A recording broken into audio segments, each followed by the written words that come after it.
And finally, build a community. No one does big things by themselves.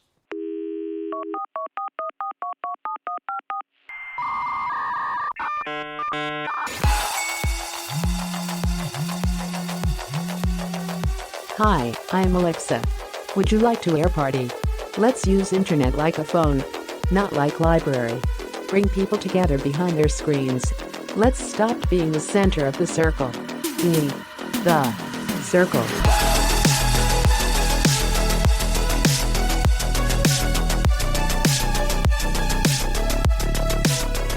Salut Ben. Hello Alex, tu vas bien? Eh ben ouais. Je vais bien. Enfin, on arrive à faire ce podcast. Ça fait quelques temps déjà qu'on avait prévu de le faire.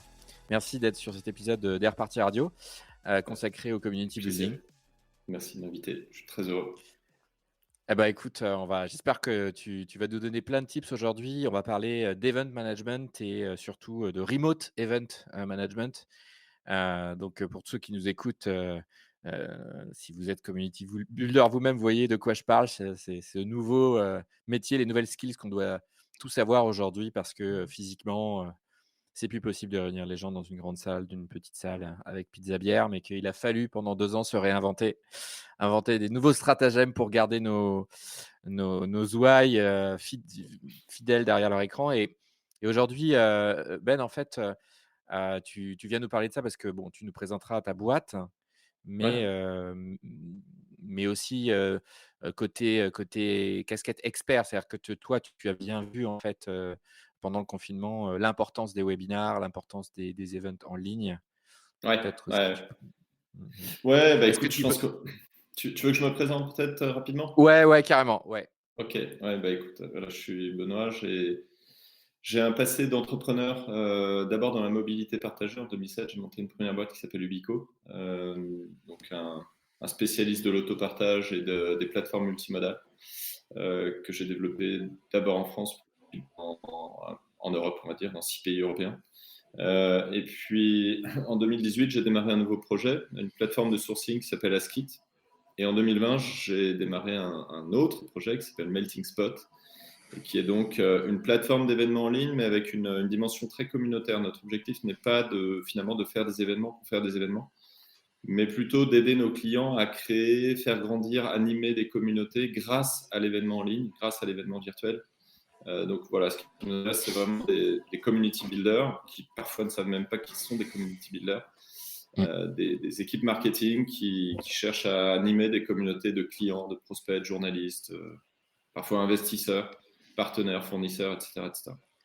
Et donc, on développe un produit, une plateforme qui est à la fois une community platform et une event platform. On réunit finalement les deux spaces, qui sont l'event et le community, pour faire une seule plateforme sur laquelle les community builders vont pouvoir s'éclater. Et ça, tu as lancé Melting Spot il y a quoi? Il y a un an et demi? Ouais, novembre Je- 2020, 1er novembre Ok. 2020. D'abord sur un concept de plateforme d'événements en ligne finalement assez classique. Donc aujourd'hui, la plateforme est disponible, meltingspot.io. On peut y organiser tout type d'événements, des salons, des webinars, des talks, des conférences, des workshops, peu importe. On a déjà un peu une dimension communautaire sur cette plateforme avec notamment un fil d'actualité qui est dédié à l'événement, sur lequel les participants peuvent partager du contenu, commenter, liker, etc. Mais là, on est en train de bosser sur la V2 de la plateforme qui va ajouter finalement à cette composante événementielle toute la partie communautaire, la community app. On est en train de construire et de développer. Et d'ici quelques semaines, on aura un triptyque qui est l'event platform, toujours, les community features qui sont les centres les librairies de ressources partagées, les fils de discussion, etc. Et puis le CRM ou l'operating system de la communauté qui prendra la forme de ce qu'on appelle un audience management tool. Mais donc voilà, je vous donne rendez-vous dans quelques semaines et vous verrez de quoi je parle. Pour avoir la next step, l'upgrade, la V2, hein, c'est ça? Ouais, voilà, la V2 qui sort, sur laquelle on bosse et qui va sortir incessamment sous peu. Et du Alors, coup, l'event, ouais, le remote event, comment c'est venu? Parce qu'au départ, Askit, tout ça, c'est pas vraiment le sujet, quoi. ouais, alors finalement, c'est pas le sujet, mais c'est quand même ce qui nous a fait arriver sur cette thématique. Donc, Askit, à la base, c'est une plateforme de sourcing. Notre sujet, c'était d'aider les boîtes qui se transforment toutes, hein, soit d'un point de vue environnemental, soit d'un point de vue digital. Toutes ces boîtes cherchent des prestataires, renouvellent leur stack logiciel. Et donc, on s'est dit, en fait, c'est hyper compliqué de trouver le bon logiciel. Il y a des annuaires, des recherches, mais on n'est jamais sûr de trouver vraiment à son pied, on va dire, le logiciel à son pied. Et donc, on a bossé sur l'intelligence artificielle de sourcing, qui était basée sur ce qu'on appelle les lookalikes et qui permettait, en fait, en quelques clics, de vraiment trouver le bon logiciel de compta ou la bonne agence de com pour refaire son logo, parce que on était une boîte de telle taille, dans telle industrie, avec tel stack, et donc d'autres qui étaient nos lookalikes recommandaient tel prestat, donc a priori, ce prestat, c'était bon pour nous. On a bossé là-dessus, on est dans le sourcing B2B, et quand lors du premier confinement, donc vraiment très tôt, en avril 2020, on s'est fait une réflexion qui était que le sourcing se faisait soit via des plateformes, soit via les moteurs de recherche, soit dans des salons, dans des événements physiques, a priori, à l'époque en tout cas. Et comme on était tous confinés, on s'est dit, pourquoi on ne fait pas des événements en ligne, des petits salons professionnels super thématisés. C'est comme ça qu'on est parti, en fait, dans un premier temps sur le secteur de l'événement en ligne. C'était d'abord une fonctionnalité de la plateforme Askit. L'idée, c'était vraiment de faire des événements. Finalement, c'était animer notre communauté d'entreprises qui cherchaient des solutions, des logiciels, etc.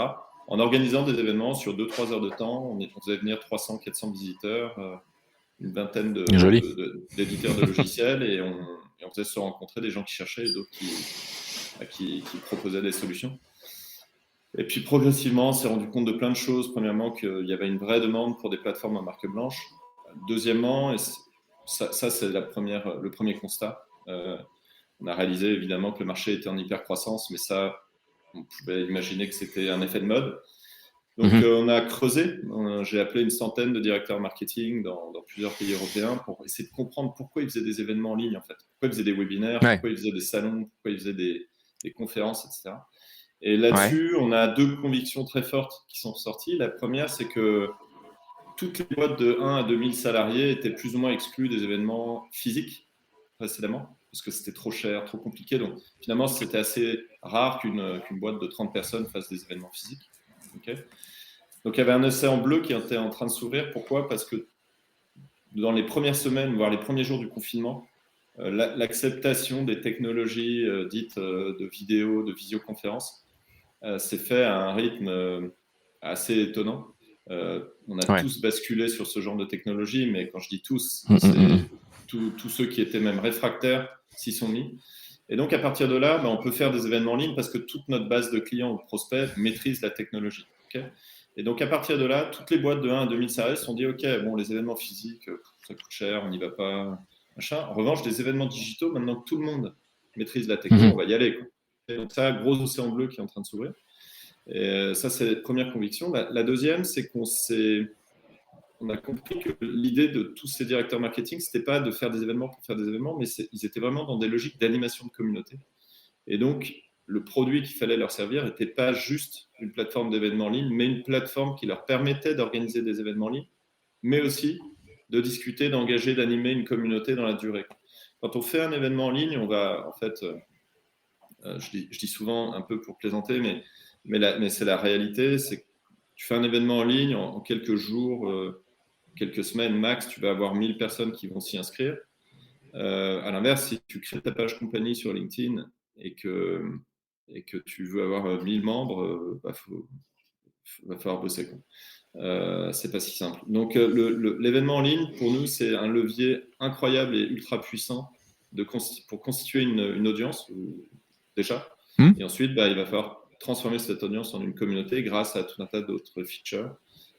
C'est le principe de la plateforme. Donc, à partir de là, on s'est dit, OK, génial, il y a un truc, c'est pas une mode. Certes, l'événement en ligne, c'est une mode, mais qui est liée à la crise sanitaire. Mais en fait, c'est quelque chose qui va s'installer durablement, tout simplement parce qu'on maîtrise les technos et qu'il y a un vrai besoin. C'est hyper intéressant, ces insights on sent le vécu pendant le confinement. On n'a pas manifesté. Oui, mais je pense qu'on a tous un peu galéré Enfin, moi j'étais solo et je suis creator, mais la plupart des organisations, des institutions, des grosses entreprises Ouais, à un moment donné, elles ont toutes basculé, toutes celles qui avaient une communauté à gérer, elles ont toutes basculé à l'époque, quoi, c'était il y a 1 an, on voyait beaucoup passer Livestorm, on voyait beaucoup passer, d'autres plateformes comme Opin et tout et elles étaient pas toutes prêtes, elles permettaient de faire le job, quoi, mais il y avait effectivement pas cette notion de communauté et Mmh. toi, ce que tu dis, c'est que finalement les CMO, enfin tous les responsables Les un event peu, managers, communication les managers. event ouais, ils cherchent pas que à opérer uniquement l'event, ils cherchent à créer de la rétention, du momentum, sur le long terme, quoi. C'est ça, c'est qu'en fait, je pense que assez rapidement, tout le monde s'est approprié une technologie qu'on va appeler une plateforme de webinar. En fait, pour faire vite, au début du confinement, tu dis bon, faut que j'ai une présence en ligne. Je vais faire des événements, des webinars, c'est facile, en effet. Et donc, assez vite, tout le monde s'est approprié, on va dire, ce type de plateforme. Mais en réalité, et aujourd'hui, le sujet, c'est plus de faire des webinars, parce qu'en fait, on parle même de webinar fatigue, pour ne pas dire Zoom fatigue.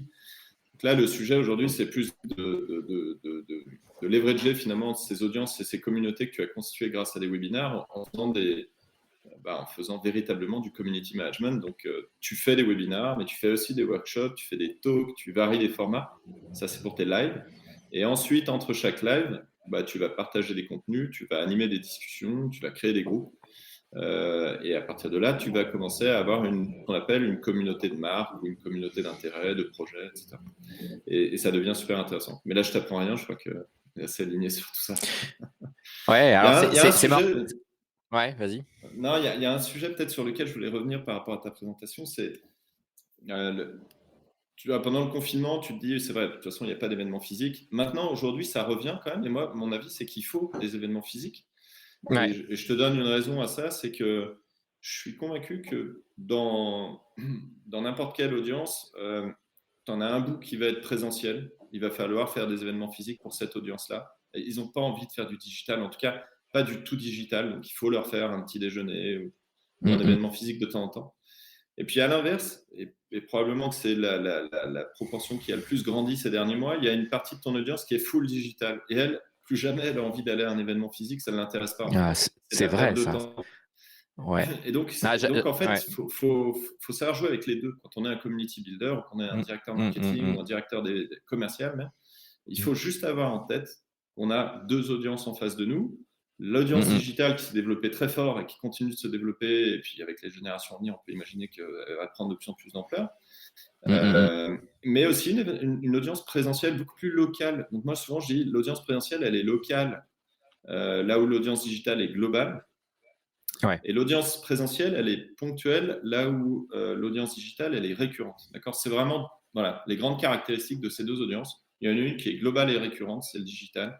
Une autre qui est locale et ponctuelle, c'est le présentiel. Mais il faut savoir jouer avec ces deux audiences, sinon on passe à côté d'un truc. C'est hyper intéressant ton retour. Parce que finalement, moi, ce que j'ai réussi enfin, ce que je vois là, hein, des communautés qui ont réussi un peu à transformer et qui n'ont pas juste disparu de la surface de la Terre, c'est celles qui ont juste, qui ont fait ça. C'est-à-dire, pour les routines, en 2021, elles ont arrêté de faire les meet-up pizza bière parce que, voilà, confinement étant passé par là, parce que plein d'autres choses. Donc en fait, les routines, les petits meet-up d'1 heure 30 minutes, voilà, au fil de l'eau, ça devient en ligne pour ces communautés qui arrivent à maîtriser un peu les le remote, quoi. Ouais, Et donc elles se voilà et par contre, elles se voient moins, mais elles se voient mieux parce que quand elles se voient, c'est pour faire la fête et c'est pas la exactement. première fois que j'entends, ouais, des retours, Et c'est plus d'expérience local, de tu vas faire des ouais, meet-up vraiment de c'est ça. proximité. Tu ne cherches pas à avoir 500 personnes qui prennent un train, un avion. Non, tu vas faire ton meet-up pour attirer 30-40 personnes vraiment qui géographiquement sont à proximité. Et c'est très bien. Ouais et voire Alors qu'en local, mais pas digital, tu vas forcément parler à tout le monde. ouais et local, mais pas forcément local où la communauté était. C'est ça aussi, j'ai vu ça, c'est-à-dire que des communautés, qui aujourd'hui commencent par être globales, d'accord? Mmh. Au fil de l'eau, elles font voilà en remote, elles se rencontrent sur des meet-up virtuels et quand elles se voient, elles ne se voient pas forcément, à l'endroit, historique où la communauté est née. mais c'est ce qui se faisait avant. C'est-à-dire, on se voyait là où naissait la communauté. Elle choisit n'importe où en France un super château ou une super villa et elle y va. Donc en fait, le local est valorisé d'une autre manière. C'est plus le QG historique, ça devient une antenne ou un point de chute super sexy. Et on est en train de le vivre tout ça, quoi. Donc, Ça, c'est nouveau. Tout à fait. et toi sur le côté, un peu dans la partie, tu sais, des gens là qui sont hyper, j'allais dire, beaucoup plus jeunes que nous et qui sont, dans la partie, de la target, qui a eu l'habitude de faire des événements entièrement en ligne, donc c'est-à-dire, qui veulent plus aller, sur des événements physiques. Comment toi tu vois les choses? Est-ce que, tout ce qu'on est en train de parler, on est en train de voir le métaverse arriver, on est en train de parler de Web 3, d'organisation décentralisée. Est-ce que ça, comment tu vois l'avenir sur ces choses-là? Bah, j'ai pas de boule de cristal, mais ce que je sens en tout cas, c'est des tendances de fond en effet sur la digitalisation à marche forcée de tout cet Ouais. écosystème. Euh, Encore une fois, ce que je te disais il y a 3 minutes, c'est que l'audience digitale se développe, grandit. C'est celle qui demain utilisera, sera utilisatrice et consommatrice du métaverse, etc. Euh, à l'inverse, l'audience potentielle, elle est malgré tout là et il ne faut pas l'oublier. Franchement, on fait souvent parallèle avec le développement du e-commerce et du retail il y a 15 ans. Quand le e-commerce a commencé à émerger, ouais, certains disaient non, mais ça ne fera jamais plus de 20% de part de marché, c'est déjà énorme, mais bon, jamais on ira acheter un pull sur Internet, il faut l'essayer, il faut le toucher. Là, c'est un peu la même chose qu'on entend aujourd'hui sur le digital. On entend des gens dire ah non, nous, on veut quand même se voir, on veut se toucher, on veut s'embrasser. C'est sûrement Mmh. vrai, mais je pense qu'à la fin, quand même, il y aura beaucoup plus d'événements digitaux qu'il n'y a d'événements présentiels. Ceci étant dit, il y a des événements, il faudra qu'il y ait des événements présentiels pour qu'on se voit, on s'embrasse, on se prenne dans les bras et qu'on boive quelques coups, quoi. Et sur l'hybridation, c'est-à-dire, en fait, est-ce que avant 2020 là, il y avait une tendance, alors, personne l'utilisait, hein, dans les communautés parce que c'était très dur à mettre en place, c'est la tendance du webcasting. C'est-à-dire, en gros, tu fais ton événement physique et tu l'envoies en live sur YouTube, je pense Diffuse. pas Ouais. que ouais, je pense pas que c'était une pratique, et un usage assez répandu. Maintenant, est-ce que c'est ça, l'hybridation? Ben, C'est-à-dire, on je va pense que avoir c'est ouais, ça. En fait, pour moi, l'hybridation, c'est plutôt la complémentarité du présentiel et du digital. ouais, Mélanger les deux me semble plus compliqué, notamment pour créer des expériences. Et du coup, pour moi, l'hybridation, aujourd'hui, c'est ce que tu viens de dire, c'est du webcasting. C'est-à-dire que tu fais un événement physique, tu organises une captation de ton événement que tu retransmets ou que tu diffuses sur plusieurs players, à la limite simultanément. Mais ça se limite à ça. Je pense que c'est très compliqué de vouloir créer des expériences hybrides, c'est-à-dire faire se rencontrer des gens qui ouais. sont en présentiel dans une salle et d'autres qui sont dans leur canapé à l'autre bout du monde. Euh, on a des événements, hein, qui fonctionnent, donc je prends quelques pincettes, je regarde, Mmh. je trouve ça très intéressant de tester, mais ce dont je suis certain, en revanche, c'est qu'il y a une audience présentielle, une audience digitale. Est-ce qu'il y a une audience hybride? Est-ce qu'il y a un format hybride? L'avenir nous le dira. Je veux bien y travailler. On aide certains de nos clients à le faire, mais je ne sais pas si c'est vraiment la solution. Ouais. Alors j'ai deux exemples, que j'ai en tête si vous voulez, creuser un peu le sujet de, comment on peut tirer parti d'un événement physique. Peut-être lire un peu l'article d'une spécialiste sur la question. Je vous renvoie à l'article de Marie Dolé, l'excellent article «Hyperphysicalité, la réponse du réel au métaverse». Donc Marie Dolé, elle est spécialiste de tout ce qui est social ouais, j'ai envie de dire tout ce qui est un peu métaverse et des grosses tendances, qui sont en train d'arriver, et l'article qu'elle a fait, explique, ce qu'elle, elle appelle, l'hyperphysicalité. C'est un peu ce dont on est en train de parler sur le côté événementiel. Et la deuxième chose, c'est que, avant, l'événement physique, il fallait qu'il y ait du monde, Ouais. et il fallait aussi qu'il y ait du monde en ligne. Sinon, oh là là, l'événement, les KPI sont pas bons, tout ça. Bon, maintenant, finalement, ce que j'ai vu arriver, c'est que l'événement physique, on s'en fout qu'il y ait du monde, du moment qu'il y ait déjà il y ait les 6 speakers qui s'amusent bien dans une villa à Saint-Trope, c'est super cool et après ils vont broadcaster leur kiff à la terre entière et là, c'est plus Là, il va y facile avoir du parce que si reach. Mmh. bah, oui, parce que tu as pas besoin de finalement qu'il y ait du monde sur place. Tu as juste besoin que les speakers passent du bon moment.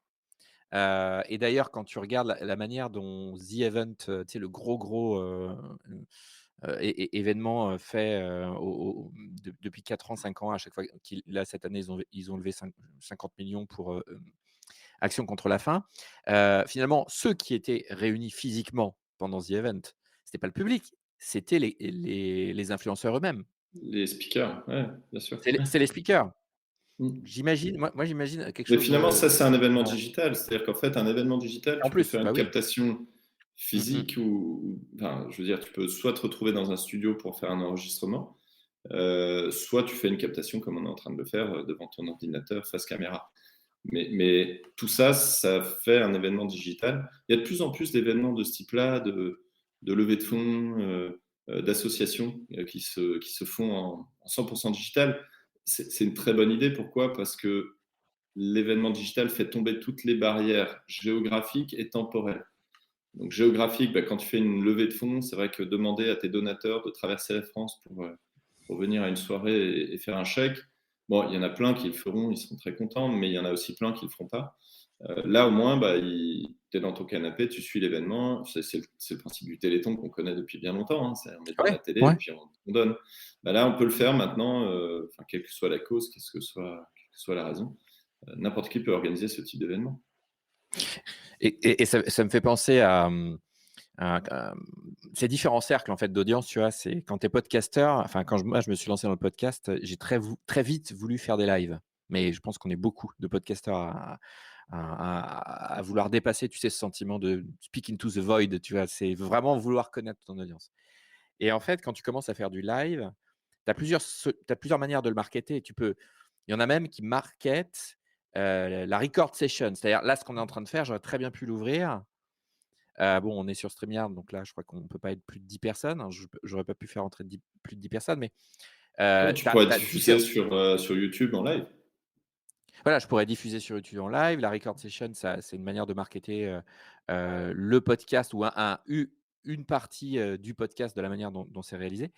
Et je cherchais des modèles. Je cherchais des modèles, dans le B2B, tout ça, et mes réponses, je les ai trouvées, mais je pense comme beaucoup de community builders, dans l'entertainment et notamment, dans la télévision. Donc ce que tu disais tout à l'heure sur Téléthon et tout. Faut regarder, ça fait des années que ces gens sont des experts sur les audiences mixtes, asynchrones, synchrones. Enfin, quand tu prends par exemple, Burger Quiz, tu as au moins 4-5, enfin, ou un autre, hein, mais tu as au moins, 4, 5 audiences différentes. Tu as, la première audience qui est les invités, de Burger Quiz. Après, tu peux avoir l'audience du public, tu vas avoir ceux qui regardent, tu vas avoir ceux qui regardent le replay. Enfin, et finalement, s designer des événements comme des shows, et ben, ça aide. Moi, ça m'a aidé. Moi, ça m'a vachement plus Ah, mais aidé tu as que carrément ouais. raison. Ouais, il faut que ce soit un show. Mais bon, tout est en train de se professionnaliser aussi. C'est-à-dire qu'il y a 18 mois, on faisait des mauvais webinars, et puis aujourd'hui, on voit qu'il y a de plus en plus Ouais, d'événements vraiment chouettes qui sont en train de se faire avec de l'animation, avec ouais. des séquences, avec peut-être même de la pub pour certains. Bref, on rejoue les mêmes partitions, en effet. Mais ce Mais c'est les chouette. Ça skills fait des événements beaucoup plus sympas. mais oui, c'est ça, c'est qu'en fait, quand on dit Zoom fatigue, c'est que finalement, c'est pas sexy, quoi.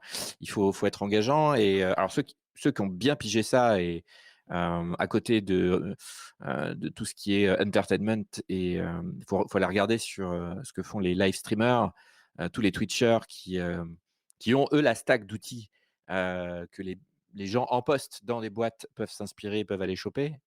Parce que si vous voulez upgrader vos compétences, là, le monde du live streaming, sur Twitch, peut être peut vous donner des bonnes pistes. Et par contre, moi, j'ai une question sur ça aussi, c'est, les skills, les compétences du community builder de 2021, pour toi, c'est quoi? Et c'est quoi les plus importantes Ah, skills aujourd'hui par rapport à ouais. bah, je pense qu'il y a une compétence, tu viens de le dire, technique. Il faut maîtriser certains outils de live, d'animation de communauté au sens un peu large. Donc, je pense qu'en tout cas, il faut être intéressé par ces aspects, ces enjeux techniques.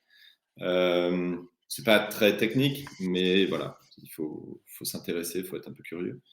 Moi, je pense après, il y a une vraie compétence de contenu. Il faut savoir préparer, rédiger et servir un contenu de qualité, Mmh. aussi bien live vidéo que articles, posts, discussions. Enfin, tout ça, c'est des choses. Le contenu doit être intéressant si on veut animer une communauté.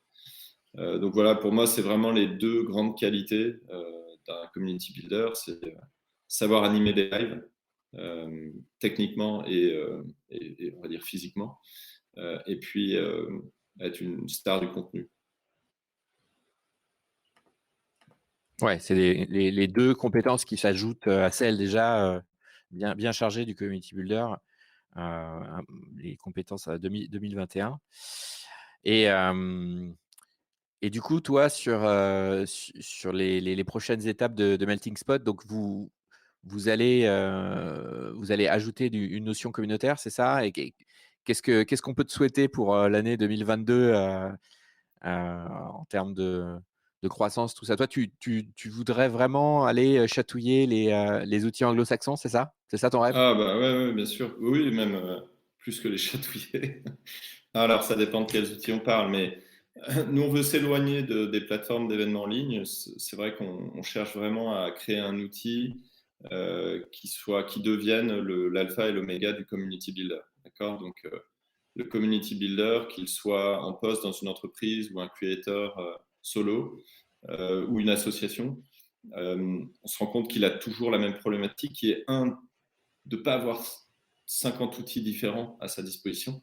Donc, je le disais tout à l'heure, il faut que techniquement on soit intéressé, mais aujourd'hui, en moyenne, je crois qu'un community builder, il manie 13 outils en moyenne. Ah oui, ouais, ouais, ouais, Donc, ouais. si on peut l'aider à passer de 13 à 10 ou à 8, je pense que franchement, ce sera un gain de temps et d'efficacité pour le community builder, c'est évident. C'est notre objectif, en lui proposant vraiment un outil bien fait qui lui permette d'animer et de faire ses lives, d'animer des discussions, de segmenter son audience, etc. Donc ça, c'est le premier point. Deuxième point, nous, on voudrait aussi aider, tant que faire se peut, à l'émergence de ce qu'on appelle le community-based marketing. Donc, faire en sorte que la création d'une communauté de marques, de projets, d'intérêts devienne un no-brainer pour n'importe quelle direction marketing. C'est-à-dire qu'à l'heure où les canaux d'acquisition, notamment B2B, mais B2C aussi, mais en B2B particulièrement, sont de plus en plus coûteux, voilà, que ce soit faire de la pub ou rédiger un blog, etc., ça coûte cher, l'efficacité n'est pas forcément au rendez-vous. On pense que n'importe quelle entreprise devrait créer une communauté de marques, de projets, d'intérêts, une communauté d'entreprises, de manière à vraiment exposer le plus de monde possible à ses produits, à ses thématiques, à ses convictions, sans être commercial, juste pour parler, pour présenter, faire en sorte Ouais. voilà, que la marque rayonne. Une fois que la marque rayonne auprès d'une cible qui a été bien définie à l'avance, c'est gagné. C'est des gens qui, a priori, vont s'intéresser de plus en plus, pourquoi pas tester le produit, et puis au final, devenir client. Donc ça, on pense que c'est un levier. Enfin, moi, je suis même assez convaincu que c'est une des verticales qui va sortir de cette crise qu'on vient de traverser, crise sanitaire en particulier, c'est l'avènement d'une nouvelle forme de marketing, l'accélération, Ouais. parce qu'on connaissait un peu, mais là, ça va devenir quelque chose de vraiment utilisé et déployé, parce que justement, l'événementiel devient accessible à tous grâce au digital. Et donc, à partir de là, on peut animer des communautés grâce à des séries d'événements, ce qui n'était pas forcément le cas il y a 2-3 ans. Et donc, ça devient intéressant d'animer sa communauté quand on est une entreprise. Voilà. Donc, c'est une vraie tendance et quelque chose qui accélère, on le Ouais. sent. Ouais, ouais, ouais. Je pense que le community growth, alors moi je l'appelle comme ça, mais il prend différentes formes, mais voilà, tous les CMOs, les branches du marketing, des brands, mais aussi les head of growth. C'est en général, je pense qu'ils devraient s'intéresser plus à ce sujet-là, parce que c'est une manière peut-être extrêmement puissante que de faire du marketing. C'est peut-être la nouvelle manière de faire du marketing en général en 2021 En 2007, ça a été les et à réseaux l'inverse sociaux aussi et ouais. ouais, Moi, je voilà, parce que en plus ou en moins, mais en tout cas, de ça ce qu'il y a de bien dans le community growth, based marketing, c'est que, finalement, on en revient un peu à l'essentiel. C'est-à-dire qu'une communauté, à la différence par rapport à une audience, c'est que, bah, l'audience, les gens ne se connaissent pas entre eux et la communauté, par définition, les gens commencent à avoir des interactions entre eux parce qu'il y a le builder, et les routines qui sont mises en place pour que ça se fasse. Mais que c'est à la fois une arme de rétention et à la fois une arme d'acquisition, en fait, le community growth. mmh. Et vous êtes beaucoup en France à piger ça? Je suis pas sûr, hein. En tout cas, si vous êtes pas nombreux, vous êtes tous chez Reparti. Mais Écoute, moi, je ouais. trouve qu'il y en a de plus en plus quand même, hein, qui s'intéressent à la communauté d'entreprises. Ouais. Il y a de plus en plus de boîtes. Alors, on le voit évidemment dans l'écosystème startup, scale-up. Mmh. Il y a des super boîtes comme Content Square, Spendesk, etc., qui ont créé leur communauté depuis longtemps d'ailleurs. Ça date pas d'hier. Et qui en ont fait un vrai canal d'acquisition et de rétention. Et du coup, bah, dans le sillage un peu de ces entreprises, on voit qu'il y en a d'autres qui s'y mettent. Et peu importe la taille, il y a des boîtes de 10 personnes, de 50 personnes, de 5000 personnes qui commencent à s'intéresser à ces sujets-là. Ce qui est vrai, c'est que ça nécessite quand même d'être assez digital. Il faut avoir une approche du marketing très digitale. Donc, bah, il faut avoir fait cette transformation pour y aller. Ouais, ouais. Tu penses que les startups, qui se lancent, plutôt que d'aller, faire du lean startup, alors évidemment que le lean startup, si on l'applique bien, normalement, c'est pas mal. Mais c'est pas le cas à chaque fois. Est-ce que tu penses que, on devrait plutôt accompagner, les projets business, en leur apprenant à bâtir des communautés avant de réfléchir à des produits? Est-ce que tu penses que ça peut être une bonne manière d'accompagner les startups early stage, par Moi, exemple? je pense même, alors, j'ai un peu d'expérience dans l'entrepreneuriat, mais moins que d'autres, peut-être qui nous écoutent. Mais je pense qu'aujourd'hui, avant de créer sa boîte, on a presque intérêt à créer sa communauté. Et ensuite, on crée son produit grâce à cette communauté qui est engagée, qui va réagir, qui va donner du feedback. Et puis, à partir de là, qui va en plus l'utiliser. Donc, on a nos premiers clients qui sont quasiment au sein de notre communauté. Donc, ouais, je trouve qu'aujourd'hui, pour se lancer, j'aurais tendance à dire, créez votre communauté, trouvez une plateforme, créez votre communauté, engagez-la, et puis commencez à construire le produit qui va avec votre communauté, pas l'inverse. Oui Souvent, et enfin, j'ai souvent ouais. entendu des boîtes me dire, ah, j'ai un produit, mais il me faudrait une communauté. Ben, je pense qu'en fait, maintenant, il faut penser un peu à l'inverse et se dire, OK, je construis ma communauté, parce qu'en fait, c'est compliqué et ça ne l'est finalement pas non plus. En tout cas, c'est pas plus compliqué que de développer un produit. Donc, développez d'abord votre communauté et ensuite, vous développez le produit qui ira avec votre communauté et pas l'inverse.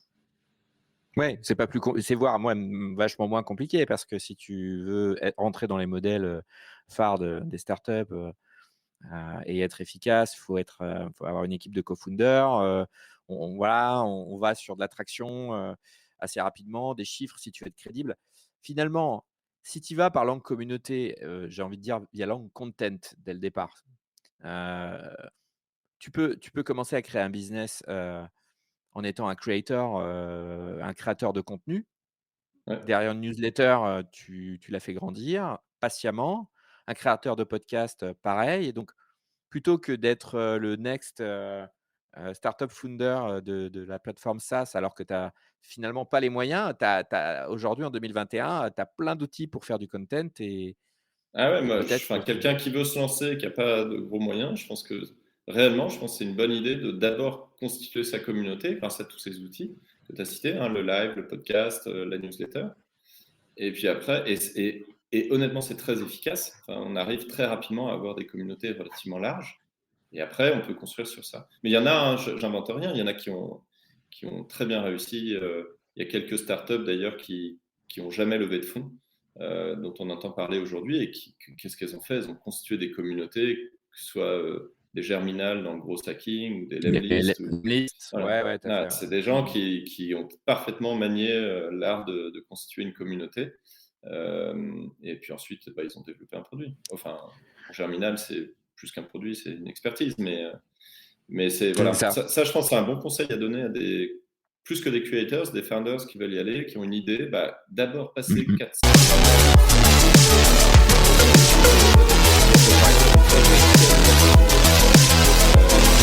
et à partir de là, vous construisez votre produit vraiment avec vos premiers utilisateurs. Mais ils sont là, ils sont acquis, et j'allais dire acquis à jamais, mais quasiment. C'est ça. Et on va terminer sur cette belle parole du lean content. Je sais pas, on pourrait l'appeler comme ça au lieu de lean startup, le lean content, j'aime bien. Alors, il n'y a pas le mot communauté dedans, mais bon, voilà. Et, tu peux le rajouter, lean community content. lean content community, ouais. On te retrouve sur Melting Spot, c'est ça? Donc je mets l'adresse pour que les gens puissent aller essayer la plateforme. Et super heureux de partager avec tout le monde sur ces sujets de communauté, de community-based marketing. N'hésitez pas, au-delà de Melting Spot, ça reste un sujet qui m'intéresse aussi. Donc, allez, dispo. Cool. Un grand merci Alex pour cet échange. Je vous donne rendez-vous pour un prochain épisode d'Airparty. Si vous voulez approfondir vos connaissances, rejoignez la communauté Airparty, c'est sur airparty.io.